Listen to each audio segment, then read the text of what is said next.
Jai Hind everyone, welcome to the channel, the second line of defense NCC. Today we are going to start the second chapter of our NCC handbook, that is Defense Services. In this part we are going to cover all the three services including Indian Army, Indian Air Force and Indian Navy, in which we will cover the formation of these services, motto, operations and wars accomplished by them, ranks, commands, training centers, structures and many more things in this particular video. So let's begin with our very first topic, that is defense policy. But before starting this particular topic, I wanted to ask you that why we needed army. हमें arm forces की ज़रूरत क्यों पड़ी? तो इसकी शुरुआत होती है तब से जब इंसान एक दूसरे को इक्वली ट्रीट करते थे, जब कोई अमीर नहीं था और गरीब भी नहीं था। तो उस टाइम को क्या बोलते थे? State of nature. जब इंसानों के पास इतनी टेक्नोलॉजीज़ नहीं थी, घर नहीं थे, वो लोग जंगलों में रहते थे और उस टाइम पे वो सारे एक दूसरे को इक्वली ट्रीट करते थे। पर टाइम के साथ साथ जैसे जैसे ग्रीडीनेस इंसान में बढ़ता गया तो उनमें कॉन्फ्लिक्ट होने लगे और फिर क्वेश्चन अराइज हुआ कि इन कॉन्फ्लिक्ट को कौन सॉल्व करेगा। तो तब उन्होंने आपस में डिसीज़न लिया कि हम लोग अपने में से ही किसी इंसान को राजा बनाएंगे और बाद में जाकर वही हमारे कॉन्फ्लिक्ट सॉल्व करेगा और जो उनके डिसीज़न होगा वो आखिरी होगा।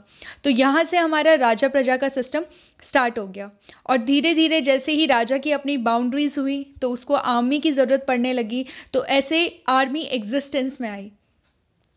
उसके बाद राजघराना सिस्टम के बाद हमारी कंट्रीज़ का सिस्टम स्टार्ट हुआ जो अभी 21st सेंचुरी में है। तो जब कंट्रीज़ बननी स्टार्ट हुई तो उनकी बाउंड्रीज़ पे भी सिक्योरिटी के लिए सेना की ज़रूरत पड़ने लगी। तो वहाँ से धीरे धीरे हमारी राजघराने वाली आर्मी से धीरे धीरे जो अभी प्रेजेंट हमारी आर्मी है, नेशनल आर्मी, वहाँ तक इवॉल्व हुई। तो ये थी हमारी आर्म फोर्सेस की हिस्ट्री कि उसकी ज़रूरत क्यों पड़ी। अब बात करते हैं डिफेंस पॉलिसी की कि प्रेजेंट टाइम में आर्मी की ज़रूरत क्यों है। तो फर्स्ट ऑफ ऑल हमें आर्मी की ज़रूरत है पीस को मेंटेन करने के लिए अपनी आसपास जो हमारी नेबरिंग कंट्रीज़ हैं उनके साथ। पीस मतलब शांति, तो शांति भरा माहौल जो हमारी नेबरिंग कंट्रीज़ हैं उनके साथ मेंटेन करने के लिए। ये पीस कैसे मेंटेन होगा? Through negotiation. नेगोशिएशन का मतलब है संधि या फिर कॉर्पोरेशन के साथ। तो ये तो हो गई पीस टाइम की बात कि हम लोग पीस मेंटेन करने के लिए आर्मी को रखते हैं। सेकेंडली, उसी पीस को मेंटेन करने के लिए अगर कभी ऐसा लगता है फ्यूचर में कि वॉर की संभावना हो रही है, युद्ध की संभावना हो रही है, तो उसी पीस को फिर से मेंटेन करने के लिए और अपनी कंट्री की इंटरनल और एक्सटर्नल सिक्योरिटी के लिए हमें वेपन्स की ज़रूरत पड़ती है। तो इन्हीं आर्म फोर्सेस को मॉडर्न वेपन प्रोवाइड कराए जाते हैं ताकि वो इन केस ऑफ वॉर या फिर कभी भी ऐसे चांसेस लगे वॉर के तो वो अपनी कंट्री की रक्षा कर सके फ्रॉम दी एक्सटर्नल थ्रेट्स। ठीक है, तो ये हो गया हमारी defence policy, the present defence policy. Now moving on to the arm forces. तो आर्म फोर्सेस क्या हैं? आर्म फोर्सेस को हम लोग मिलिट्री फोर्सेस भी बोलते हैं और ये हमारे रिपब्लिक ऑफ इंडिया के अंदर आता है, डेट इज़ भारत की गणतंत्रता। हमारी कंट्री में total 3 professional uniform service forces हैं। वो 3 कौन कौन सी है? We all know, Indian army, Indian navy and Indian air force. और इन्हीं 3 सर्विसेज को सपोर्ट किया जाता है किस किस के द्वारा? फर्स्ट हो गए हमारे Indian coast guard. Indian coast guard कौन होते हैं? ये सी में ऑपरेशन को इनिशिएट करते हैं और इनकी लगभग यूनिफॉर्म जो होती है वो इंडियन नेवी के जैसी होती है। सेकंड हो गई हमारी पैरामिलिट्री ऑर्गेनाइजेशन। पैरामिलिट्री ऑर्गेनाइजेशन में हमारी असम राइफल भी आ जाती है और स्पेशल फ्रंटियर फोर्सेस भी आ जाती है जिसको हम SFF बोलते हैं। उसके अलावा हमारी 3 इंटर सर्विसेज कमांड भी हैं।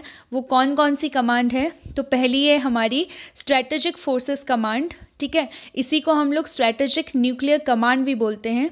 दूसरी है हमारी Andaman and Nicobar command.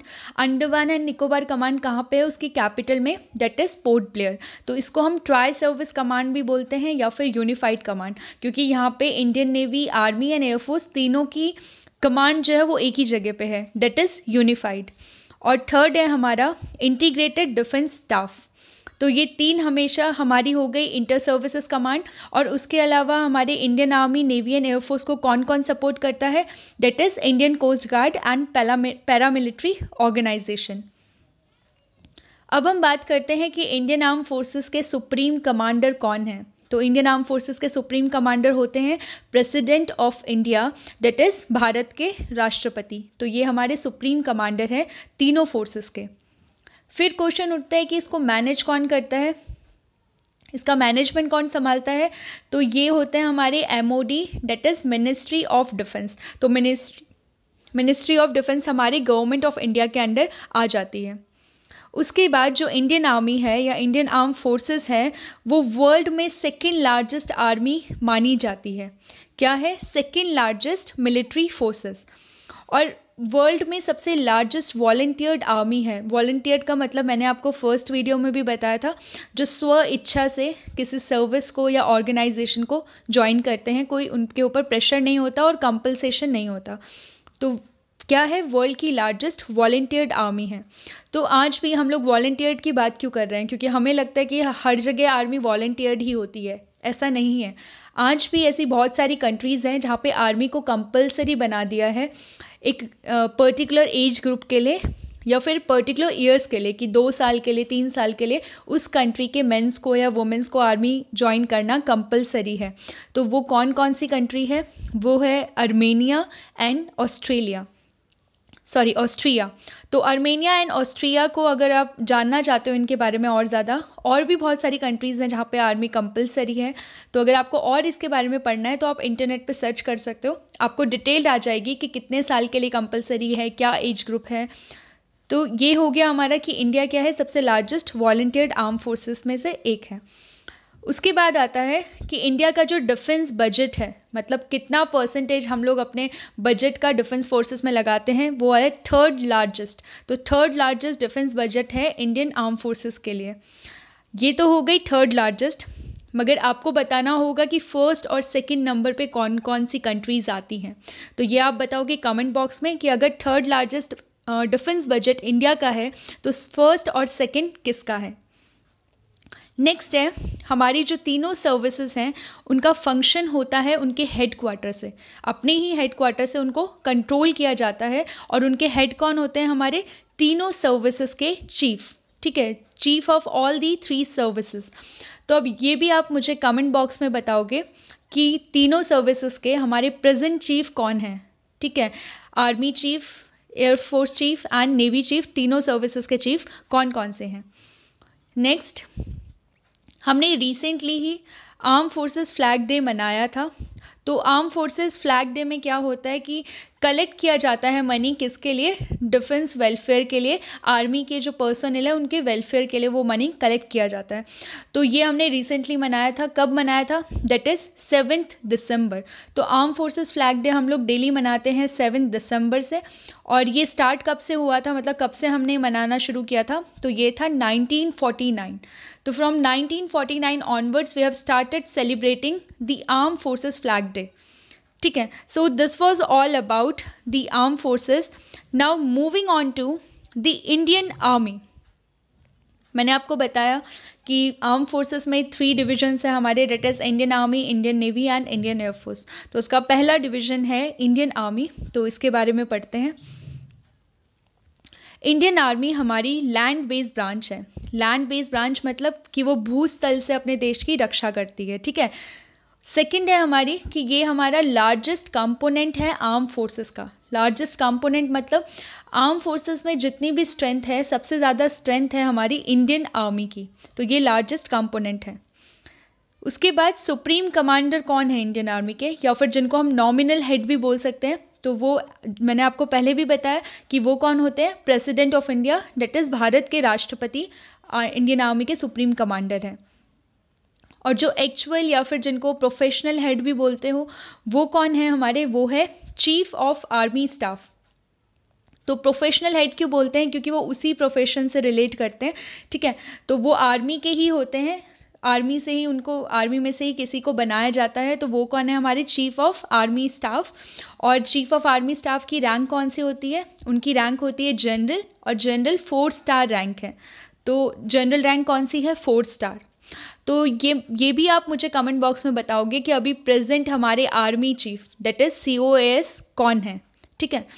Next है इंडियन आर्मी में 4 स्टार रैंक को तो हम लोग जनरल बोलते हैं, बट एक 5 स्टार रैंक भी होती है जो रेयरली अभी तक किसी को दी गई है।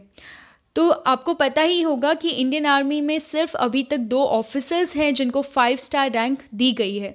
तो first of all 5 star rank का नाम क्या है? That is field marshal. ठीक है, 5 स्टार रैंक को क्या बोलते हैं हम लोग? Field marshal. और ये कौन कौन से इंडियन आर्मी के 2 ऑफिसर्स को दी गई है? तो हमारे पहले ऑफिसर थे फील्ड मार्शल सैम मानेकशॉ। ठीक है, सैम मानेकशॉ सर को ये दी गई थी 1 जनवरी 1973 और ये पहले फील्ड मार्शल थे इंडिया के। सेकंड है हमारी field marshal KM Cariappa sir. तो KM करियप्पा सर को कब दी गई थी? 15 जनवरी 1986। तो आपने दिल्ली में जो परेड ग्राउंड है करियप्पा परेड ग्राउंड, तो उस परेड ग्राउंड का नाम भी इन्हीं के नाम पे पड़ा है, डेट इज़ KM करियप्पा। तो याद रखिए इंडियन आर्मी में सिर्फ 2 ऑफिसर्स हैं अब तक जिनको 5 स्टार रैंक मिली है, डेट इज़ फील्ड मार्शल की रैंक मिली है। तो वो कौन कौन से हैं? Sam Manekshaw and KM Cariappa sir. ठीक है, ये हो गया हमारी 5 स्टार रैंक। अब बात करते हैं कि फील्ड मार्शल तो आर्मी की रैंक हो गई, इसको नेवी और एयरफोर्स में क्या क्या बोलते हैं? तो फील्ड मार्शल के इक्विवेलेंट रैंक नेवी में होती है हमारी एडमायरल ऑफ द फ्लीट। तो नेवी में कौन सी है? Admiral of the fleet. और इसी को हम लोग एयरफोर्स में क्या बोलते हैं? Martial of the Indian air force. ठीक है, तो ये हो गई हमारी equivalent rank, field marshal, admiral of the fleet and martial of the Indian air force. तो एडमायरल ऑफ द फ्लीट अभी तक नेवी में किसी को भी नहीं मिली है, मतलब फील्ड मार्शल के इक्विवेलेंट रैंक अभी तक किसी को नहीं मिल रही है। और इंडियन एयरफोर्स में field marshal of the Indian air force Arjan Singh sir हैं जिनको अभी तक ये रैंक मिली है। तो टोटल कितने हो गए आर्म फोर्सेस में? 3, that is Sam Manekshaw, KM Cariappa sir and Arjan Singh sir. ठीक है, तो 3 हो गए। So this was all about the Indian Army 4 star and 5 star rank. Now we are talking about the origin of Indian Army, कि Indian Army existence में कैसे आई थी। ऐसे तो था नहीं कि इंडिपेंडेंस से पहले भी इंडियन आर्मी का नाम इंडियन आर्मी था और उसके बाद भी, तो इसके नाम में कहीं ना कहीं वेरिएशन आया है, तो इसी के बारे में बात करते हैं। तो फर्स्ट ऑफ ऑल ओरिजिन इनका कैसे हुआ? इंडियन आर्मी का पहले नाम था ईस्ट इंडिया कंपनी आर्मी। ठीक है, ईस्ट इंडिया कंपनी आपको पता है 1600 में इंडिया आई थी और उसके बाद धीरे धीरे उसने इंडिया के एडमिनिस्ट्रेशन पे और उसकी मिलिट्री पे अपना कंट्रोल करना स्टार्ट कर दिया था। तो इस पीरियड को जब ईस्ट इंडिया कंपनी ने राज किया था इंडिया में, तो उसको बोलते थे कंपनी रूल। तो company rule east India company का था, तो आर्मी का नाम भी क्या होगा? East India company army. उसके बाद जब क्राउन रूल आया, जब डायरेक्टली ब्रिटिश क्राउन ने इंडिया पे कंट्रोल किया, तो उन्होंने क्या किया? इंडियन आर्मी को 2 पार्ट्स में डिवाइड कर दिया, क्योंकि इंडियन जो आर्मी थी वो जो इंडिया था वो भी 2 पार्ट्स में डिवाइडेड था। कौन कौन से पार्ट में? फर्स्ट हो गया हमारा ब्रिटिश प्रोविंसेस जो डायरेक्टली ब्रिटिश के कंट्रोल में थे, एंड सेकंड हो गए हमारे प्रिंसली स्टेट जिनको हम रजवाड़े भी बोलते हैं। तो प्रिंसली स्टेट में क्या सिस्टम था कि अपने इंटरनल जो मैटर्स थे वो तो राजा सॉल्व करता था, वहाँ पे इंडिपेंडेंटली रहता था, मगर जो एक्सटर्नल उसके मैटर्स थे उसमें ब्रिटिश का कंट्रोल था। ठीक है, तो 2 हो गए हमारे British provinces and princely state. तो ब्रिटिश प्रोविंसेस की आर्मी को बोलते थे ब्रिटिश इंडियन आर्मी। ठीक है, ब्रिटिश इंडियन आर्मी का नाम आपने केसरी मूवी में भी सुना होगा, बहुत फेमस मूवी। तो केसरी मूवी में बात हुई थी बैटल ऑफ सारागरी की, जो कि 1897 में हुआ था, बैटल ऑफ सारागरी। तो इन्होंने भी किसके अंडर लड़ा था? ब्रिटिश इंडियन आर्मी के अंडर। ठीक है, सेकंड हमारा था प्रिंसली स्टेट। तो प्रिंसली स्टेट की आर्मी को क्या बोलते थे? Army of princely state. तो 2 डिविजन्स हो गए थे आर्मी के। उसके बाद जब इंडिया इंडिपेंडेंट हुआ फाइनली 1947 में, तो उसके बाद ब्रिटिश इंडियन आर्मी का नाम चेंज करके इंडियन आर्मी पड़ गया। ठीक है, तो फाइनली 1947 के बाद जो हमारी नेशनल आर्मी थी उसका नाम रखा गया इंडियन आर्मी। इंडियन आर्मी में बहुत सारी यूनिट्स हैं और बहुत सारी रेजिमेंट्स हैं। ठीक है, तो इन यूनिट्स और रेजिमेंट का बहुत ही गौरवमयी इतिहास रहा है, जिसको डाइवर्स हिस्ट्री भी हम लोग बोलते हैं। ठीक है, तो उनकी बहुत डाइवर्स हिस्ट्री रही है। इंडिपेंडेंट के बाद भी, इंडिपेंडेंस से पहले भी उन्होंने वर्ल्ड वाइड बहुत सारे बैटल को फाइट किया है, और उसके बाद ही उनका आज नाम इतिहास के पन्नों में सुनहरे अक्षरों में लिखा हुआ है। ठीक है, तो अभी भी आप याद करते हो तो उनकी बैटल्स जो उन्होंने लड़ी थी उनका गौरवमयी इतिहास हमें याद आ जाता है। So this was about the unit and regiment. उसके बाद इंडियन आर्मी को फाउंड कब किया गया था? What was the founding date of Indian army? So Indian army was founded on 1 April 1895. तो 1895 इसकी फाउंडिंग डेट है. ठीक है, इससे पहले भी इंडियन आर्मी 1942 में मोहन सिंह सर के द्वारा फाउंड की गई थी और उसके बाद इन्होंने इसको हैंड ओवर कर दिया था सुभाष चंद्र बोस को, जब इन आर्मी का नाम पड़ गया था आज़ाद हिंद फौज. तो ये 1943 की बात है. और उसके बाद इंडिपेंडेंट के बाद 1947 के बाद डायरेक्टली इंडियन आर्मी का नाम या फिर नेशनल आर्मी का नाम इंडियन आर्मी पड़ गया. ठीक है, तो इसका भी बहुत डाइवर्स हमारी हिस्ट्री रही है कि कैसे कैसे नाम चेंज हुआ और कौन कौन उस टाइम कमांडर थे. नेक्स्ट, आर्मी का मोटो क्या है? तो आर्मी का मोटो है हमारा the very famous motto, that is service before self. ठीक है, इसको आप हिंदी में स्वयं से पहले सेवा भी बोलते हो, that is service before self. Motto याद रखिएगा, बहुत ही ज़्यादा इम्पॉर्टेंट है. उसके बाद आर्मी डे कब मनाया जाता है? तो army day is celebrated on 15 जनवरी. ठीक है, ये डेट काफ़ी लोगों को पता होगी मगर बहुत कम लोगों को पता होगा कि सिर्फ 15 जनवरी को ही क्यों मनाया जाता है. तो 15 जनवरी को क्यों मनाया जाता है? Because it was a historical day. Historical day क्यों था? क्योंकि on that day general KM Cariappa became the first Indian to take charge of Indian army in 1949. क्योंकि 15 जनवरी 1949 को इसी दिन KM करियप्पा सर को इंडियन आर्मी की कमांड दी गई थी. किसके द्वारा दी गई थी? जो हमारे लास्ट इंग्लिश कमांडर थे. कौन थे? Sir Francis Robert Roy butcher. तो ये हमारे क्या थे? लास्ट इंग्लिश कमांडर थे. और 15 जनवरी 1949 को इन्होंने ही KM करियप्पा सर को इंडियन आर्मी की बागडोर दे दी थी. तो इस दिन को हम लोग सेलिब्रेट करते हैं as the army day. So this was all about Indian Army. Now we are moving on to the primary mission of Indian Army. तो प्राइमरी मिशन कौन कौन से हैं अभी प्रेजेंटली इंडियन आर्मी के? तो फर्स्ट मिशन है, ठीक है, and the very obvious mission कि नेशनल सिक्योरिटी, देश की सुरक्षा को और देश की एकता को उसके बॉर्डर पे सुनिश्चित करना. ठीक है, तो पहला हमारा एम क्या है कि नेशनल सिक्योरिटी. सेकंड है हमारा कि देश को डिफेंड करना, उसकी रक्षा करना. किससे? जो एक्सटर्नल थ्रेट हैं. अगर कोई एक्सटर्नली वॉर हो रही है, कोई कंट्री हम पे हमला करने वाला है, तो उससे देश को सुरक्षित करना. प्लस जो इंटरनल हमले होते हैं, ठीक है, उससे भी कंट्री को डिफेंड करना, सुरक्षित करना. And the last one is कि बॉर्डर्स हैं हमारे, जितने भी नेबरिंग कंट्रीज़ के साथ बॉर्डर्स हैं, वहाँ पे शांति और सुरक्षा को निश्चित करना. ठीक है, वहाँ पे पीस और हार्मनी को स्प्रेड करना. तो हमारे मेन मिशन क्या क्या हो गए? नेशनल सिक्योरिटी, ठीक है, defending and maintaining peace and harmony over the borders with neighbouring countries. तो ये हो गए हमारे आर्मी के मेन मिशन. उसके बाद एक्सटर्नल और इंटरनल थ्रेट से बचाने के अलावा भी इंडियन आर्मी बहुत सारे ऑपरेशंस में और बहुत सारी एक्सरसाइजेस में पार्ट लेती हैं. तो पहले बात करते हैं कि वो कौन से ऑपरेशन हैं. So the first one is the rescue operation. ठीक है, जितनी भी नेचुरल कैलामिटीज़ हमारी कंट्री में आती हैं, जितने भी ऐसे नेचुरल थ्रेट आते हैं, तो ये नहीं है कि इंडियन आर्मी सिर्फ बॉर्डर पे लड़ाई करती है, वो इंटरनली भी उनके लोगों को बचाती है. तो वो कौन कौन से हमारे नेचुरल कैलामिटीज़ हैं? वो कोई भी हो सकता है. आपकी बाढ़ हो सकती है, साइक्लोन हो सकता है, क्लाउड बर्स्ट हो सकता है. तो जितनी भी सारी नेचुरल कैलामिटीज़ आई हैं, वहाँ पे इंडियन आर्मी ने अपना कंट्रीब्यूशन दिया है. उसमें से सबसे बड़ा एक एग्जाम्पल है, वो है ऑपरेशन सूर्य होप. ऑपरेशन सूर्य होप बहुत ही फेमस एग्जाम्पल है 2013 का. कब का है ये? जब उत्तराखंड में डिज़ास्टर आया था, क्लाउड बर्स्ट हुआ था 2013 में, तो इंडियन आर्मी ने रेस्क्यू ऑपरेशन चलाया था, ऑपरेशन सूर्य होप. और उस टाइम पे इन्होंने हज़ारों लाखों लोगों को वहाँ से सुरक्षित निकाला था.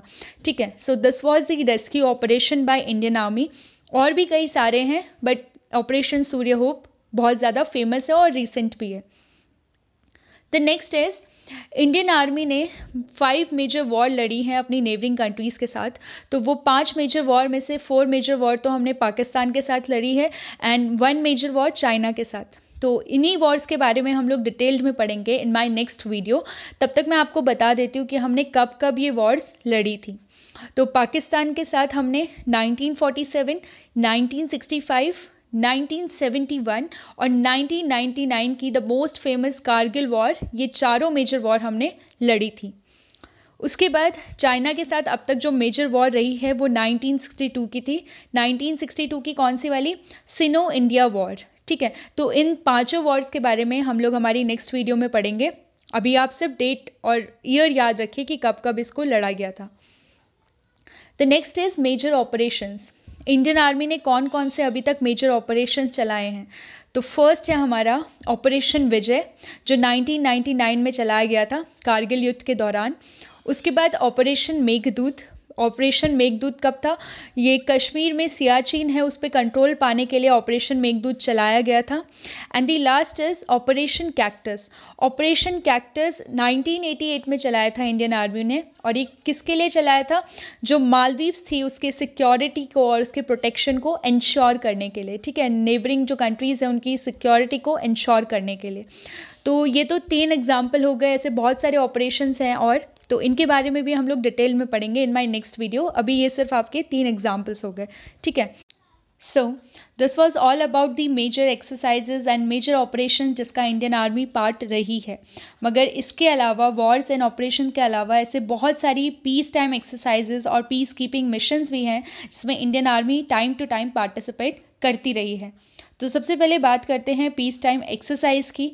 तो पीस टाइम एक्सरसाइज जो मेजर एक्सरसाइज है वो कौन सी है? Operation Brasstacks. तो operation Brasstacks Indian army द्वारा चलाया गया था राजस्थान में। कब चलाया गया था? 1986 में। And it was considered as one of the major peace time exercises. ये तो सिर्फ एक एक्सरसाइज हो गई एग्जाम्पल के लिए, इसके अलावा बहुत सारी एक्सरसाइज है जो इंडियन आर्मी इनिशिएट कर चुकी है। अब बात करते हैं United nation peace keeping mission की। तो यूनाइटेड नेशन द्वारा हर साल कुछ पीस कीपिंग मिशंस चलाए जाते हैं। इसमें डिफरेंट कंट्रीज़ की आर्मी दूसरी कंट्रीज़ में जाती हैं वहाँ पे पीस मेंटेन करने के लिए। और वो कौन कौन सी कंट्री है? That is Congo, Angola, Vietnam, South Sudan and many other countries. ठीक है, बहुत सारी ऐसी कंट्रीज़ हैं जहाँ पे आर्मी जाती है वहाँ के सिटीजन्स में पीस मेंटेन करने के लिए। ठीक है, शांति और संभावना को मेंटेन करने के लिए। और इंडियन आर्मी भी उसका पार्ट रही है time to time. Indian army ने भी इसमें कंट्रीब्यूट किया है। So this was all about the primary mission of the Indian army.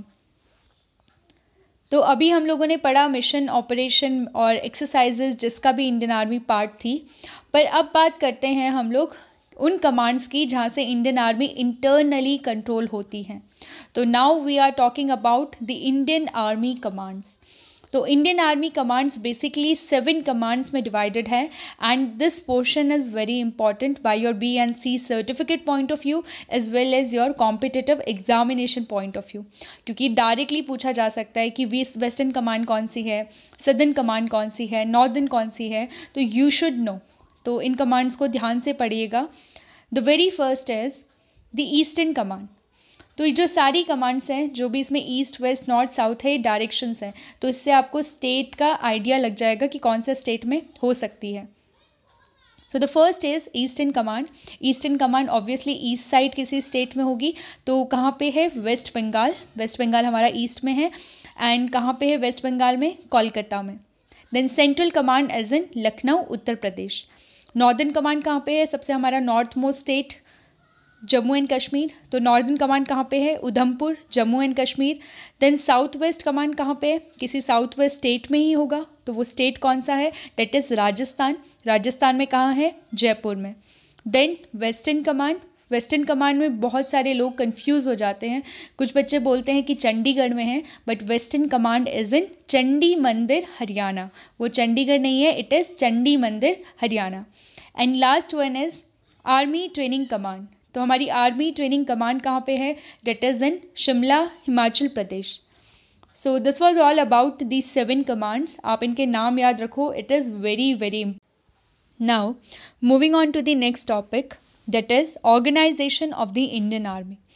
Organisation में हम लोग क्या पढ़ेंगे कि इंडियन आर्मी कितने पार्ट्स में डिवाइडेड है। तो it is basically divided into 2 parts. 2 part कौन कौन से? वन इज़ कॉम्बैट आर्म और सेकंड हो गया हमारा सर्विसेज। कॉम्बैट आर्म जो डायरेक्टली वॉर में या युद्ध में इन्वॉल्व होते हैं, और सर्विसेज जो उनको सर्विस प्रोवाइड करती है। तो कॉम्बैट आर्म में डायरेक्टली वो सोल्जर्स आते हैं या फिर वो यूनिट आती है जो डायरेक्टली सर्च ऑपरेशन में पार्टिसिपेट करती है, ठीक है। सर्विसेज में हमारी वो यूनिट आती है जो कॉम्बैट आर्म को या फिर बाकी जो डिफेंस सर्विसेज हैं उनको क्या करती हैं, लॉजिस्टिक मटेरियल प्रोवाइड करती हैं। लॉजिस्टिक मटेरियल में आपकी कौन कौन सी सर्विसेज आ गई, फूड आ गया आपका, मेडिकल आ गया, क्लोथिंग आ गई, तो ये सारा किसका काम होता है, सर्विसेज का। या फिर इनका दूसरा काम क्या है, आर्मी को एडमिनिस्ट्रेट करना। तो ये दोनों डिवीजन कौन कौन से हैं, combat arm and services. Combat arm भी दो पार्ट्स में डिवाइडेड है, one is combat arm and second is combat support arm. Support आपको नाम से ही पता चल रहा है, जो कॉम्बैट आर्म को सपोर्ट प्रोवाइड करती है। सो कॉम्बैट आर्म भी 3 डिविजन्स में हमारे डिवाइडेड है। First is armoured corps. Armoured आपको नाम से ही पता चल रहा है, विच इंक्लूड आर्म्स, जिसमें वेपन्स इंक्लूड होते हैं। तो एंशंट इंडिया की हम लोग बात करें तो आर्मर्ड कॉप में हमारे हॉर्सेस इंक्लूड थे, ठीक है। कौन थे, हॉर्सेस इंक्लूड। मगर धीरे धीरे टाइम के साथ साथ हमारे जो मैकेनिकल सपोर्ट है उसने हॉर्सेस को रिप्लेस कर दिया, और अब हमारे आर्मर्ड कॉप में कौन कौन से आ जाते हैं, टैंक्स एंड व्हीकल्स आ जाते हैं, ठीक है। So this was about armoured corps. Now talking about mechanised infantry, तो before I want to tell you about infantry. Infantry क्या है, तो इन्फेंट्री को हम लोग फुट सोल्जर यूनिट भी बोलते हैं, जिसमें डायरेक्टली सोल्जर इन्वॉल्व होते हैं बिना किसी मैकेनिकल सपोर्ट के, ठीक है। ऐसा क्यों, क्योंकि आज भी हमारे देश में बहुत सारे दुर्गम इलाके हैं जहाँ पे कोई भी व्हीकल नहीं जा सकता, कोई मैकेनाइज सपोर्ट नहीं कैरी कर सकता, तो वहाँ पे क्या होता है, फुट सोल्जर्स काम आते हैं। तो इनकी एक अलग सी यूनिट है, उसको क्या बोलते हैं हम लोग, infantry, that is foot soldier unit. Next है हमारा मैकेनाइज्ड इन्फेंट्री। तो मैकेनाइज्ड इन्फेंट्री आपको नाम से ही पता चल रहा है कि अगर इन्फेंट्री में हमारे शोल्जर्स आते हैं, फुट शोल्जर्स आते हैं, तो मैकेनाइज मतलब जिसमें मैकेनिकल सपोर्ट इन्वॉल्व हो जाता है। मैकेनिकल सपोर्ट में आपके सारे व्हीकल्स हो गए, आपके वेपन्स हो गए, ये सारे किस में आ जाते हैं, मैकेनाइज्ड इन्फेंट्री के अंदर। Now the second division is the combat support arm, ठीक है, जो कॉम्बैट आर्म को सपोर्ट प्रोवाइड करते हैं। तो वो कौन कौन सी यूनिट्स हो गई, फर्स्ट है हमारी आर्टिलरी, ठीक है। आर्टिलरी क्या करती है, कॉम्बैट आर्म को फायर कवर प्रोवाइड करती है, ठीक है। फायर कवर किससे प्रोवाइड करते हैं, टैंक्स हो गए या आपके कोई भी अदर व्हीकल्स हो गए, उनके थ्रू जो कॉम्बैट आर्म्स हैं उनको फायर कवर प्रोवाइड करती है। कौन करती है, आर्टिलरी। सेकेंड है हमारा कॉर्प्स ऑफ इंजीनियर्स। इंजीनियर में आपके मैकेनिकल, इलेक्ट्रिकल, ये सारे इंजीनियर्स आ जाएंगे। Third is corps of army air defence and the fourth is army aviation corps. तो जो corps of army air defence है एंड आर्मी एविएशन कॉप है, ये दोनों कॉम्बैट आर्म को एयर सपोर्ट प्रोवाइड करती है थ्रू हेलीकॉप्टर या एनी अदर व्हीकल। ये क्या करती है, वॉर टाइम में उनको एयर सपोर्ट प्रोवाइड करते हैं। कौन कौन, corps of army air defence and army aviation corps. And the last is corps of signals. तो कॉप ऑफ सिग्नल्स का काम होता है मिलिट्री कम्युनिकेशन को मेंटेन करना। वॉर टाइम में या किसी कॉन्फ्लिक्ट के टाइम में इनका काम क्या होता है, जो कम्युनिकेशन है उसको फ्लो में रखना, उसको मेंटेन करना। So this was all about. Now moving on to services. Services क्या होती हैं, आपके कॉम्बैट आर्म को लॉजिस्टिक मटेरियल प्रोवाइड करती हैं और आर्मी को एडमिनिस्ट्रेट करती हैं। तो ये सर्विसेज कौन कौन सी हो गई, हमारी सर्विसेज 16 यूनिट्स में डिवाइडेड है, और ये 16 यूनिट कौन कौन सी है। The first is army service corps, second army medical corps, इसमें आपके सारे मेडिकल डॉक्टर्स एंड नर्सेज आ जाते हैं। Then third is army dental corps, then Army Ordnance Corps, then Corps of Electronics and Mechanical Engineer, then Remount and Veterinary Corps, then Military Farm Services, then Army Education Corps, then Corps of Military Police, then Pioneer Corps, then Army Postal Service Corps, then Territorial Army, then 13th is Defense Security Corps, 14th is Intelligence Corps, 15 is Judge Advocate General's Department, and the last is Military Nursing Service. तो ये हो गए आपके 16 unit under services. So this was all about the combat arm, the combat support arm and the services. Now moving on to the next topic, that is regiments within the Indian Army. ठीक है, तो अभी हमने बात की कि दो parts में डिवाइडेड है, कॉम्बैट आर्म एंड सर्विसेज, तो उन्हीं कॉम्बैट आर्म और सर्विसेज को डिवाइड किया गया है रेजिमेंट्स में। तो वो रेजिमेंट्स कौन कौन सी है, हम इनके नाम पढ़ेंगे and just go through the names once, ठीक है। काफ़ी ज़्यादा इसमें से इम्पॉर्टेंट है और हम लोग आगे इनके मोटो और वॉर क्राई के बारे में भी पढ़ेंगे। So the regiments are brigade of the guard, parachute regiment, mechanised infantry regiment, जो हमने रिसेंटली मैकेनाइज्ड इन्फेंट्री यूनिट के बारे में पढ़ा था, ये उसी की रेजिमेंट है। Then Punjab regiment, the Madras regiment, the grenadier, Maratha light infantry, Rajputana rifles, Rajput regiment, Jat regiment, Sikh regiment, Sikh light infantry, then Naga regiment, then Gorkha regiment. Gorkha rifles में कौन कौन से आ जाएंगे आपकी 1, 3, 4, 8 and 11 Gorkha rifles. Then Dogra regiment, then Garhwal regiment, then Kumaon regiment, Assam regiment, Bihar regiment, Mahar regiment, JNK rifles, JNK light infantry, Ladakh scouts and the last one is Arunachal scouts. ठीक है, तो ये हमारी सारी रेजिमेंट्स हो गई। अब इनके वॉर क्राई और मोटो काफ़ी जगह पूछे जाते हैं, तो मैं आपको कुछ रेजिमेंट्स के, कुछ यूनिट्स के आपको वॉर क्राई बताने वाली हूँ। तो वो रेजिमेंट्स कौन कौन से हैं? The first is brigade of the guard. तो ब्रिगेड ऑफ द गार्ड का मोटो क्या है? पहला हमेशा पहला। ठीक है, this is the motto of brigade of the guard. उसके बाद इनका वॉर क्राई क्या है? गरुड़ का हूँ बोल प्यारे। गरुड़ का हूँ बोल प्यारे is the war cry of brigade of the guard. Second is parachute regiment.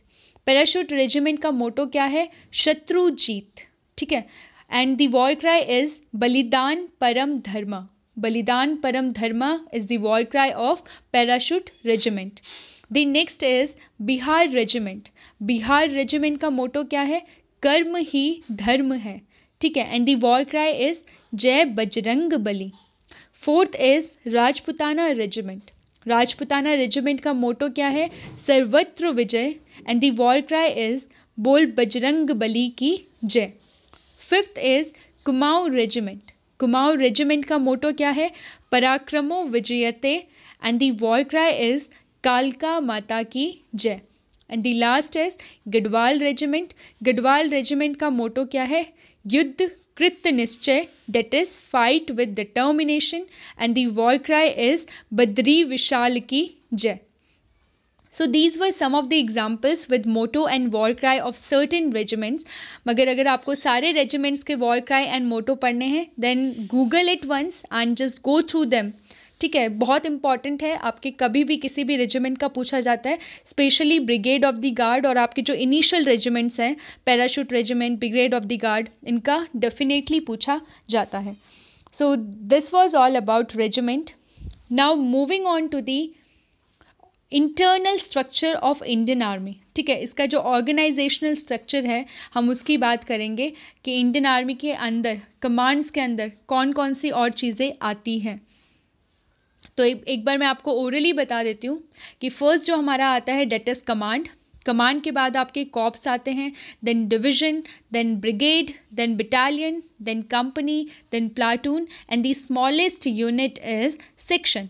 ठीक है, ये आपका हो गया एक डायग्राम, या फिर आप इसको बोल सकते हो ट्री डायग्राम किसका? इंडियन आर्मी के स्ट्रक्चर का। तो पहले हम लोग स्मॉलेस्ट यूनिट की बात करते हैं, डेट इज़ दी सेक्शन। तो section is the smallest unit of Indian army.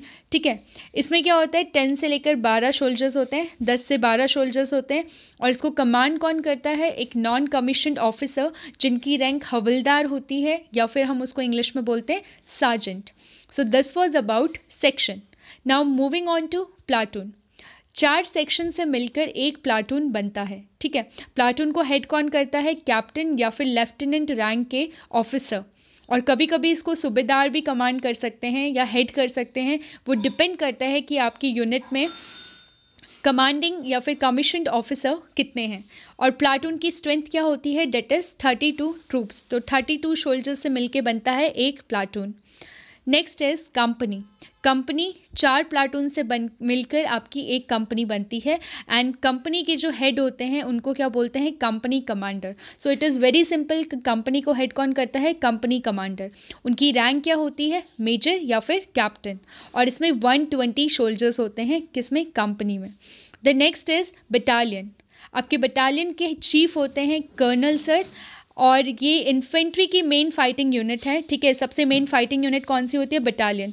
कहीं भी वॉर में जाते हैं तो पर्टिकुलर बटालियन जाती है, ना कि कंपनी या प्लाटून. ठीक है, आप क्या भेजते हैं, आपकी पूरी की पूरी battalion. So it is one of the main fighting unit. इसमें 900 कॉम्बैट पर्सोनल होते हैं, मतलब 900 सोल्जर्स बटालियन में इन्वॉल्व होते हैं. The next is brigade. Brigade के जो चीफ होते हैं, इट इज़ वेरी सिंपल. कौन होते हैं, डेट इज़ ब्रिगेडियर. एक ब्रिगेड में आपकी 3 इन्फेंट्री बटालियन होती है और 3000 ट्रूप्स होते हैं. Next is division. आपके डिवीज़न के जो चीफ होते हैं वो कौन होते हैं, मेजर जनरल. और इसमें 15,000 कॉम्बैट ट्रूप्स आपके होते हैं और 8,000 सपोर्ट एलिमेंट्स. तो हमने combat troops and support element के बारे में रिसेंटली पढ़ा है, I hope you remember. And the last is corps. Corps के आपके चीफ कौन होते हैं, लेफ्टिनेंट जनरल रैंक के आपके ऑफिसर होते हैं. और ये कितने पार्ट्स में डिवाइडेड है, it is divided into strike, holding and mix. और 2 कॉप से मिलकर एक कमांड बनती है. आपने 7 कमांड्स के बारे में पढ़ा था ऑफ इंडियन आर्मी, तो 2 या फिर 2 से ज़्यादा कॉप्स को मिलाकर एक कमांड बनती है. तो the structure is section, platoon, company, battalion, brigade, division, corps, and the last is command. So this was all about the internal structure of Indian Army.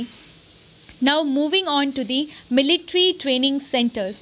तो अभी हम लोगों ने स्ट्रक्चर पढ़ा, ठीक है, मगर जो सोल्जर्स होते हैं वो कहाँ से ट्रेन होते हैं, अब हम उनकी ट्रेनिंग सेंटर्स के बारे में पढ़ेंगे.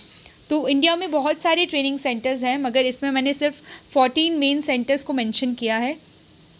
तो वो कौन कौन से हैं, क्योंकि कभी कभी इनका लोकेशन पूछ लेते हैं कि इंडियन मिलिट्री एकेडमी कहाँ पे है, एनडीए कहाँ पे सिचुएटेड है, तो यू शुड नो.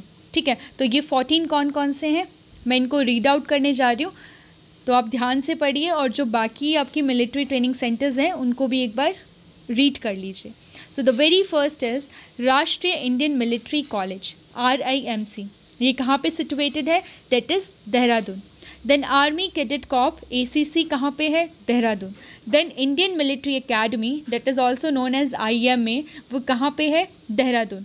तो आपका RIMC, ACC एंड IMA तीनों कहाँ पे है, देहरादून. तो ये आपको इजीली याद हो जाएगा. The fourth is NDA, that is national defence academy. ये कहाँ पे आपका, खड़गवासला, पुणे. पुणे कहाँ पे, Maharashtra. Then the fifth one is High Altitude Warfare School.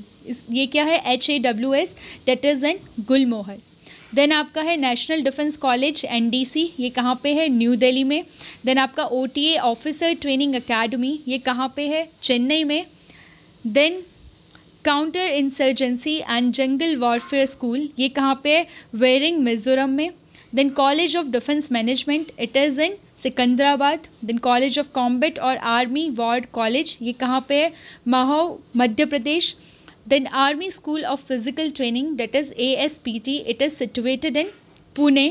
Then army air defence college, AADC, it is in Gopalpur, Orissa. Then officer training academy, ये दूसरी वाली है, ये कहाँ पे, Gaya, and Gaya is in Bihar. Then Indian national defence university INDU, INDU, ये कहाँ पे आपका, गुड़गांव, हरियाणा में. तो ये आपके हो. Now moving on to the next service among 3 service of Indian arm forces, that is Indian navy. तो Indian navy Indian arm forces की नेवल ब्रांच है. इसका मतलब ये समुद्र स्थल से उस कंट्री को प्रोटेक्शन प्रोवाइड करती है. ठीक है, तो इंडियन नेवी का काम क्या है कि जो भी हमारा कोस्टल रीजन है, जितना भी हमारा समुद्री तल से जुड़ा हुआ रीजन है, उससे जो एक्सटर्नल थ्रेट है उससे कंट्री को सेफ रखना, उसकी रक्षा करना. So the supreme commander of Indian navy is as always कौन है, president of India, that is Bharat के राष्ट्रपति. और जो उसके प्रोफेशनल हेड होते हैं वो कौन है, वो हैं चीफ ऑफ नेवल स्टाफ. ये भी हमारे 4 स्टार रैंक ऑफिसर होते हैं और इनकी रैंक को हम लोग क्या बोलते हैं, admiral. So the rank of chief of naval staff is admiral. Indian navy का नाम भी ईस्ट इंडिया कंपनी मरीन था। कब? 1612 में। तो 1612 में इंडियन नेवी को फाउंड किया गया था। फाउंडिंग डे कब है? 1612। और उस टाइम इसको ईस्ट इंडिया कंपनी मरीन बोलते थे। उस टाइम क्या करती थी? ब्रिटिश को प्रोटेक्शन प्रोवाइड करती थी कोस्टल रीजन से। उसके बाद 1934 में ईस्ट इंडिया कंपनी मरीन का नाम चेंज करके रॉयल इंडियन नेवी रख दिया गया। ठीक है, तो इसका नाम क्या था? रॉयल इंडियन नेवी इन 1934। और फाइनली 1950 के बाद रॉयल इंडियन नेवी का नाम चेंज करके इंडियन नेवी रख दिया गया। तो इसको जो इसका प्रीफिक्स था रॉयल, उसको रिमूव कर दिया गया और सिंपली नाम क्या पड़ गया? Indian navy. नेक्स्ट इज, हम नेवी डे कब सेलिब्रेट करते हैं? तो ये भी हम लोगों ने रिसेंटली सेलिब्रेट किया दिसंबर में। कब सेलिब्रेट किया? That is on 4th of December। अब 4th of December को ही क्यों सेलिब्रेट करते हैं? तो इसका रीज़न है कि इस दिन हम लोग 4th December को हम लोग ऑपरेशन ट्राइडेंट की जो सफलता थी उसको सेलिब्रेट करते हैं। तो ऑपरेशन ट्राइडेंट 1971 के इंडो पाकिस्तान वॉर में इंडियन नेवी ने चलाया था और इस टाइम पे उन्होंने हेविली डैमेज किया था किसको? पाकिस्तानी वेसल्स को कराची पोर्ट पे। ठीक है, तो इसी को सेलिब्रेट करने के लिए हम लोग 4th of December को नेवी डे मनाते हैं। Next is the motto of navy. तो नेवी का मोटो क्या है? डेट इज शम नो वरुणः। It means may the lord of water be auspicious on to us. तो इसका मोटो क्या है? शम नौ वरुणः। ठीक है, so this is the motto of Indian navy. Now moving on to the next topic, that is objective of Indian navy. तो इसका objective, Indian navy का उद्देश्य क्या है? ठीक है, so the very first is कि अपनी कंट्री को सेफ्टी प्रोवाइड करना, अपने जो मेरीटाइम हमारे बॉर्डर्स हैं, जो हमारे कोस्टल बॉर्डर्स हैं, वहाँ से कंट्री को, भारत को सुरक्षा प्रोवाइड करना। दूसरा है उसको किसी भी एक्सटर्नल थ्रेट से या कोई भी एक्सटर्नल एग्रेशन हो, ठीक है, कोस्टल रीजन्स पे, वहाँ से अपनी कंट्री को डिफेंड करना, दैट इज़ प्रोटेक्ट करना। नेक्स्ट इज़ बाकी कंट्रीज़ के साथ एक अच्छे रिलेशंस को फॉर्म करना, और वो कैसे हो सकता है? थ्रू जॉइंट एक्सरसाइजेज जो कि Indian navy time to time conduct करती रहती है, through goodwill visit, then rescue operations. ठीक है, रेस्क्यू ऑपरेशंस में आपका एग्जांपल आ जाता है ऑपरेशन समुद्र सेतु जो कोविड-19 में चलाया गया था भारत के लोगों को वापस लाने के लिए, और ऑपरेशन सागर, ठीक है, जो हमारी नेबरिंग 5 आइलैंड नेशंस है जिसमें आपका मालदीव्स और मॉरिशस, ये सारी कंट्रीज़ आ जाती हैं। तो इनको ऑपरेशन सागर के द्वारा कोविड-19 में मेडिकल असिस्टेंस प्रोवाइड करवाया गया था। तो ऐसे ऑपरेशंस, ठीक है, ऐसी exercises Indian navy time to time conduct करती रहती है in order to inform bilateral relations with our neighboring nations. ठीक है, so these were the objectives of Indian Navy. Now moving on to the next topic, that is Indian Naval Command. तो जैसे army की 7 commands थी जहाँ से वो control होती थी, वैसे ही नेवी की कमांड्स कौन कौन सी हैं? तो ऑब्वियसली नेवी की सिर्फ 3 कमांड्स हैं, डेट इज़ वेस्ट, ईस्ट और साउथ। क्यों? क्योंकि हमारे कंट्री तीनों तरफ से पानी से घिरा हुआ है, तो उन्हीं 3 साइड्स हमारी इंडियन नेवी की कमांड्स हैं।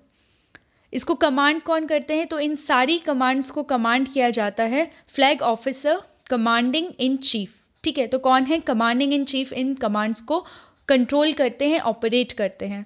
तो हमारी वेस्टर्न कमांड की पहले बात करते हैं। वेस्टर्न कमांड कहाँ पे है? हमारा वेस्टर्न कमांड का headquarter that is in Mumbai. Then eastern naval command, इसका हेडक्वार्टर कहाँ पे है? विशाखापट्टनम में। और हमारा सदर्न जो नेवल कमांड है उसका हेडक्वार्टर कहाँ पे है? कोची में। ठीक है, तो हमारे जो वेस्टर्न और ईस्टर्न कमांड हो गए ये ऑपरेशनल कमांड हो गए। ठीक है, क्योंकि ये जो अरेबियन सी में या बे ऑफ बंगाल में जितनी भी एक्टिविटीज़ होती हैं ये उस पर नज़र रखती हैं और उसको कंट्रोल या ऑपरेट करती हैं। और जो हमारी सदर्न कमांड हो गई जो कि कोची में थी, वो हमारी ट्रेनिंग कमांड हो गई। ठीक है, तो वेस्ट और ईस्ट कमांड जो कि मुंबई और विशाखापट्टनम में है, these are the operational command. और जो हमारी सदर्न कमांड है विच इज़ इन कोची, तो it is the training command. Additionally जो हमारी अंडमान एंड निकोबार कमांड है, इसकी बात हमने पहले भी करी थी इंडियन आर्मी के टाइम पे, कि जो अंडमान एंड निकोबार कमांड है जो कि पोर्ट ब्लेयर में जिसका हेडक्वार्टर है, ये हमारी ट्राई सर्विस कमांड है या फिर यूनिफाई कमांड है, क्योंकि तीनों सर्विसेज की कमांड हमारी यूनिफाइड है किसमें, अंडमान एंड निकोबार में. So this was about the Indian navy command. Now moving on to the naval training centres. तो नेवल ट्रेनिंग सेंटर्स जहाँ पे हमारे ऑफिसर्स को ट्रेनिंग दी जाती है वो कौन कौन से हैं. तो सबसे पहले जो हमारे जनरल सेंटर्स हैं जहाँ पे सारे ऑफिसर को ट्रेनिंग दी जाती है वो कहाँ पे हमारा प्रेजेंट है, दैट इज़ इन कोची. ठीक है, यहाँ पे क्या क्या कराया जाता है, इनको ट्रेनिंग करवाई जाती है गनरी में, नेविगेशन में, anti submarine warfare, communication, aviation, इन सब की इनको ट्रेनिंग दी जाती है. तो गनरी के बारे में I already told you, gunnery क्या होती है, जहाँ पे डिज़ाइन, मैन्युफैक्चर और फायर करना सिखाया जाता है हैवी गन्स को. ठीक है, इट इज़ गनरी. नेविगेशन में क्या होता है कि आपकी अगर एक्यूरेट पोजीशन फाइंड करनी हो या फिर किसी रूट को फॉलो करना हो तो ये किसके अंडर आ जाता है, नेविगेशन के. उसके बाद कम्युनिकेशन में आपका जो सी कम्युनिकेशन है, आपको वाटर में कैसे कम्युनिकेट करना है, ये उसमें आ जाता है. एंड एविएशंस में मैंने आपको बताया था कि जो हमारा एयर डिफेंस आ जाता है वो किस में आता है, एविएशन में. सो ये सब वहाँ पे सिखाया जाता है. और जो हमारी मेजर ट्रेनिंग कमांड्स हैं इंडियन नेवी की वो कहाँ कहाँ पे प्रेजेंट है. So the very first is naval academy Goa.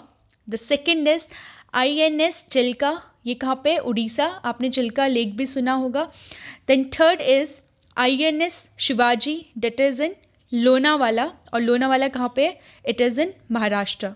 Then INS Valsura, ये कहाँ पे, जामनगर में, एंड जामनगर आपका कहाँ पे आ जाता है, गुजरात में. देन INS सत्यवाहना, ये कहाँ पे, Visakhapatnam. Then INS Hamla, that is in Malad, Mumbai. Then INS Kunjali, that is in Mumbai. And then INS Ashvini, ये कहाँ पे आपका, मुंबई में. तो ये आपकी 8 मेन कमांड्स हो गई, ट्रेनिंग सेंटर्स हो गए. इसके अलावा आपके और भी ट्रेनिंग सेंटर्स हैं, अगर आपको पढ़ना है आप गूगल कर सकते हो, but these are the main one. So this was about the naval training centres. Now moving on to the third service of our arm forces, that is Indian air force. तो अभी हम लोगों ने किस किस के बारे में पढ़ लिया, date is Indian army, Indian navy, and now it is the turn off Indian air force. तो इंडियन एयर फोर्स हमारी जो है वो एयर आर्म है. एयर आर्म कैसे, क्योंकि ये एयर प्रोटेक्शन प्रोवाइड करती है हमारे नेशन को. ठीक है, थ्रू एयर हमारे नेशन को प्रोटेक्शन प्रोवाइड करती है. Indian air force 4th number पे है पूरी दुनिया में, मतलब 4th सबसे लार्जेस्ट एयर फोर्स है पूरे वर्ल्ड में. ठीक है, नेक्स्ट इज़ इंडियन एयरफोर्स का प्राइमरी मिशन क्या है. तो सबसे पहले जैसे आर्मी का और नेवी का था कि ज़मीन से प्रोटेक्शन प्रोवाइड करना, समुद्र से प्रोटेक्शन प्रोवाइड करना, वैसे इंडियन एयरफोर्स का है कि एयर के थ्रू अपने नेशन को प्रोटेक्शन प्रोवाइड करना. और सेकंड क्या है कि अगर कोई भी एरियल वॉरफेयर होती है तो उसको कंडक्ट करना और उसमें पार्टिसिपेट करना, साथ साथ अपनी कंट्री को सिक्योरिटी और प्रोटेक्शन प्रोवाइड करना. Next is Indian air force establish कब हुई थी. तो इट वॉज स्टैब्लिश्ड ऑन 8 अक्टूबर 1932. 1932 में इंडियन एयरफोर्स स्टैब्लिश हुई थी और उस टाइम ये क्या थी, ब्रिटिश एम्पायर के अंदर आती थी. तो जब 1932 में स्टैब्लिश हो गई और उसके बाद वर्ल्ड वॉर सेकेंड हुआ, तो वर्ल्ड वॉर सेकेंड के बाद जब एक्सेप्शनली इन्होंने उसमें पार्टिसिपेट किया और एक्सेप्शनली वर्क किया, तो इंडियन एयरफोर्स को उसके बाद रॉयल प्रीफिक्स से सम्मानित किया गया. तो उसके बाद इनका नाम क्या हो गया, रॉयल एयरफोर्स. ठीक है, उसके बाद जैसे ही 1950 हुआ तो उन्होंने प्रीफिक्स को रिमूव कर दिया और हमारी एयरफोर्स का नाम क्या हो गया, इंडियन एयरफोर्स. तो 1950 से पहले क्या था, रॉयल इंडियन एयरफोर्स, और फाइनली 1950 के बाद प्रीफिक्स, रॉयल प्रीफिक्स को रिमूव करके एयरफोर्स का नाम क्या हो गया, इंडियन एयरफोर्स.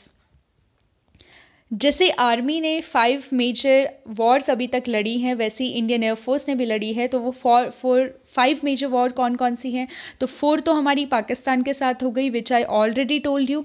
ठीक है, और एक हमारी हो गई चाइना के साथ जो 1962 की थी. तो इनको भी हम डिटेल में पढ़ेंगे in my next video. Then हमारे मेजर ऑपरेशंस जिसमें इंडियन एयरफोर्स ने पार्टिसिपेट किया था, तो वो कौन कौन से ऑपरेशन हो गए. हमारे मेजर ऑपरेशन हो गए ऑपरेशन विजय, जो मैंने आपको बताया था 1999 का था। देन ऑपरेशन मेघदूत जो कि सियाचिन में किया गया था। देन ऑपरेशन कैक्टस जो कि मालदीव्स के प्रोटेक्शन के लिए किया गया था। तो इन ऑपरेशंस के बारे में भी हम लोग डिटेल्ड में पढ़ेंगे इन माय फ्यूचर वीडियो।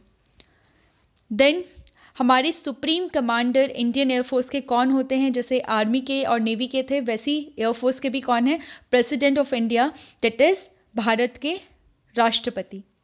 उसके बाद जो हमारे प्रोफेशनल हेड होते हैं जो कमांड करते हैं आईएएफ को, वो कौन होते हैं हमारे?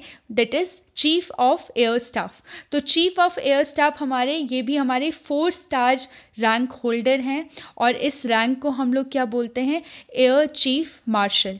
ठीक है, तो हमारे हेड कौन है? Chief of air staff. उनकी रैंक कौन सी होती है? 4 स्टार रैंक, और उस रैंक को क्या बोलते हैं हम लोग? Air chief martial.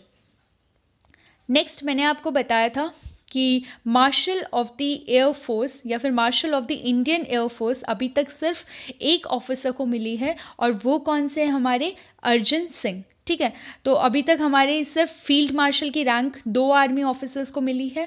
वो कौन थे? Sam Manekshaw and K M Cariappa sir. और marshal of the Indian air force जो कि फील्ड मार्शल के इक्विवेलेंट रैंक है, वो किसको मिली है सिर्फ अभी तक? Marshal of the Indian air force Arjan Singh sir को। ठीक है, next is what is the motto of Indian air force? तो इंडियन एयरफोर्स का मोटो क्या है? दैट इज नभः स्पर्शम दीप्तम।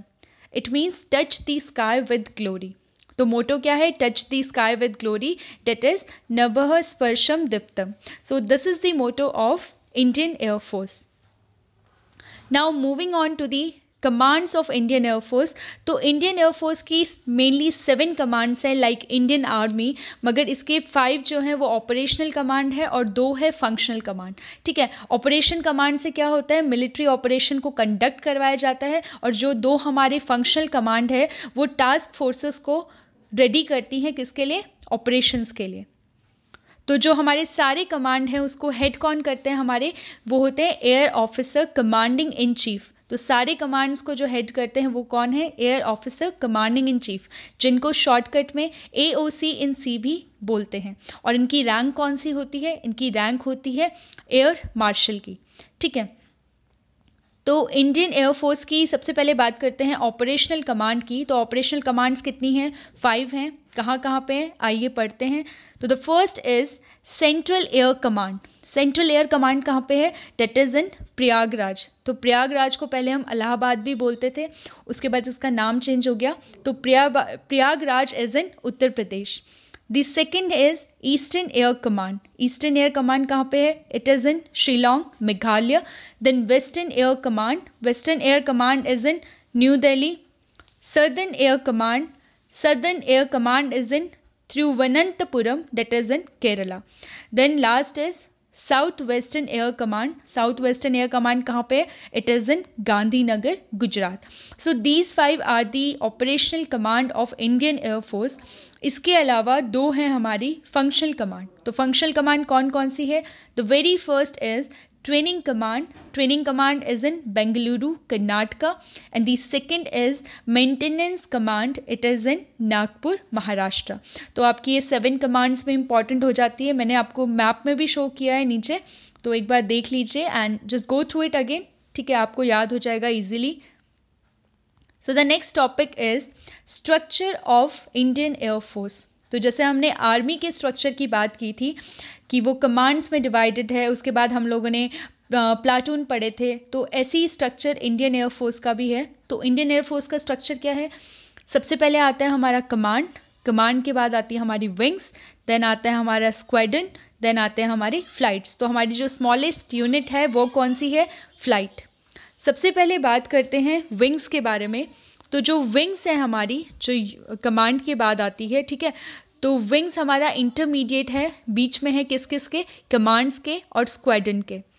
करते हैं वो कौन होते हैं? Group captain. उनकी रैंक क्या होती है? That is group captain. उसके बाद नेक्स्ट इज स्क्वाड्रंस। स्क्वाड्रंस क्या होते हैं? स्क्वाड्रन हमारी फील्ड यूनिट होती है, ठीक है, और फ्लाइंग जो स्क्वाड्रन है वो हमारे सब यूनिट है किसके? एयरफोर्स स्टेशन के। तो एयरफोर्स स्टेशन के हमारी सब यूनिट्स क्या हैं? Flying squadron. और ये क्या करते हैं, प्राइमरी टास्क कैरी करते हैं। जो फ्लाइंग स्क्वाड्रन होते हैं वो प्राइमरी टास्क कैरी करते हैं। स्क्वाड्रन के हेड कौन होते हैं, commanding officer. The head of squadron is commanding officer और उनकी रैंक क्या होती है, that is wing commander.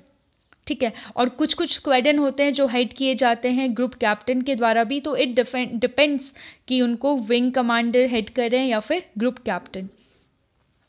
And the last is flight.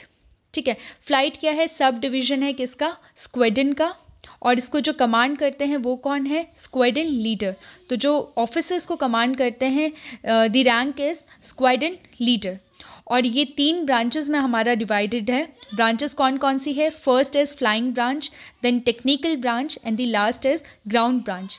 तो फ्लाइंग ब्रांच के अंदर कौन कौन सी आ जाती है आपकी, फ्लाइंग ब्रांच के अंदर आपका आता है फ्लाइंग, देन टेक्निकल ब्रांच के अंदर आता है आपको obviously engineering, and ground branch के अंदर आपका कौन कौन सा आ जाता है, तो the first is logistic, then administration, then accounts, then education, then medical and dental and the last is metrology. तो ये हमारे 6 के 6 किसके अंदर आ जाते हैं, फ्लाइंग ब्रांच के अंदर। तो याद रखिएगा, the structure of Indian air force is first is command, then wings, then squadron, then flight. ठीक है, फ्लाइट भी आपके डिवाइडेड है 3 पार्ट्स में, first is flying branch, then technical branch and the last is ground branch. Now ये तो हो गया हमारा structure. Now we will study about the training stations of Indian air force. तो इंडियन एयरफोर्स के ट्रेनिंग सेंटर्स कौन कौन से हैं, so the very first is air force administrative college. ये कहाँ पे है, कोइम्बटोर। ठीक है, it is in Coimbatore. Then the next is air force academy, it is in Hyderabad. Then air force technical college, it is in Jalahalli. Then air force station Bidar, then air force station Hakimpet, then flying instructors school, that is in Tambaram, then helicopter training school Awadhi, ground training school Awadhi, College of Air Warfare, that is in Sikandrabad, then navigation and signal school, it is in Hyderabad, and the last is paratroops training school, it is in Agra. So these are the main centers, training centers of Indian Air Force. तो ये आपका directly तो नहीं पूछेंगे, but अगर आता है तो आपको एक बार इसको पढ़ना चाहिए। अगर कहीं आपको ऑप्शनल में आ गया तो you will be able to remember. ठीक है, so this was all about the Indian air force training centre. Now the most important part is the equivalent rank of all these 3 services. ठीक है, I hope अब तक आपको general के equivalent ranks तो याद हो गए होंगे, क्योंकि हम लोगों ने रिसेंटली उसके बारे में पढ़ा है, मगर बहुत बार आपकी बाकी रैंक्स भी आ जाती है कंपैरिजन के लिए इन 1 और 2 marks, and it is very very important. ठीक है, इससे क्वेश्चन आता ही आता है। तो आर्मी, नेवी और एयरफोर्स की आपकी इक्विवेलेंट रैंक आ सकती है। आपको एक रैंक दे देंगे, जस्ट सपोज कि आपको कर्नल दिया और बोलेंगे कि नेवी एंड एयरफोर्स में इसकी इक्विवेलेंट रैंक बताओ।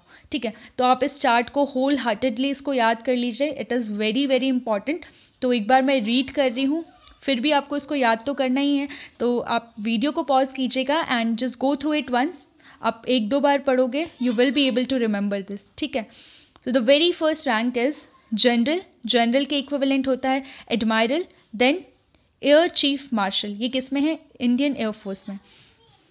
उसके बाद मैं बीच बीच में से रैंक पढ़ रही हूँ, आपको ये पूरा ही चार्ट पढ़ना पड़ेगा और पूरा ही चार्ट याद करना पड़ेगा।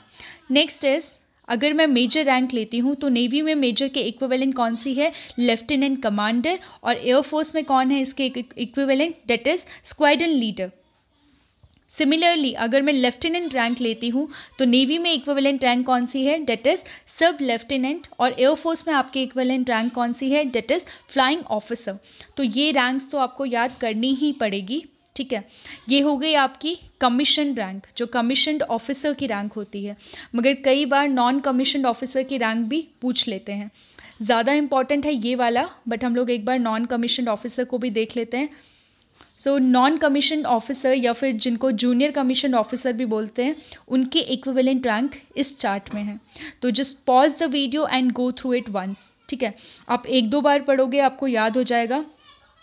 मैं आपको 1-2 एग्जाम्पल देती हूँ। जस्ट सपोज कि आपने सूबेदार मेजर की रैंक ली आर्मी में, तो उसके इक्विवेलेंट रैंक कौन सी हो गई? मास्टर चीफ पेटी ऑफिसर 1, ये किस में है? नेवी में। देन एयरफोर्स में कौन सी रैंक है इसके equivalent? That is master warrant officer. Similarly अगर मैं नायक रैंक लेती हूँ इन आर्मी, द नेवी में इसके इक्विवेलेंट है लीडिंग सेलर 1 और एयरफोर्स में है कॉर्पोरल। तो ये हो गई हमारी इक्विवेलेंट रैंक। ठीक है, तो आप इसको भी एक बार पढ़ लीजिए, it is also very important. Now moving on to the last topic of this video, that is cricketers with honorary rank। ठीक है, तो आपको पता होगा हमारी कंट्री में बहुत सारे ऐसे स्पोर्ट्स पर्सन है या फिर क्रिकेटर है जिनको इंडियन आर्मी, नेवी, एयरफोर्स की रैंक दी जाती है। ठीक है, एज ए रिस्पेक्ट। तो वो कौन कौन से क्रिकेटर हैं, यहाँ पे मैंने सबके नाम नहीं दिए हैं, कुछ लिमिटेड नेम्स हैं, तो आप इनको एक बार पढ़ लीजिए। नहीं डायरेक्टली आता है, मगर लास्ट टाइम किसी क्वेश्चन पेपर में सचिन तेंदुलकर का आया था कि उनको कौन सी रैंक मिली है, तो he got the rank of group captain. ठीक है, तो आपको एक बार पढ़ना चाहिए ये।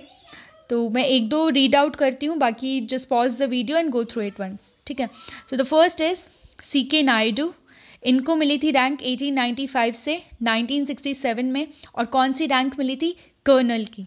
ठीक है, नेक्स्ट इज हेमू अधिकारी। इनको 1999 से 2003 के बीच में रैंक मिली थी और इनकी रैंक क्या थी? Lieutenant colonel.